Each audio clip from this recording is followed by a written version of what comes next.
Sam Darnold balling out, kind of picked up where he left off in Minnesota.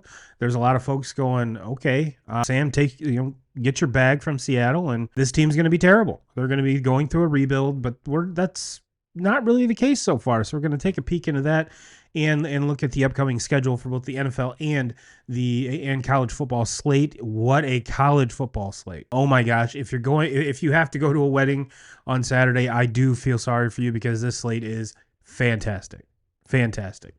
So let's first of all, let's get into some news here. Most of the baseball talk we're going to be excuse me, I'm going to kind of be going over it in the news part here.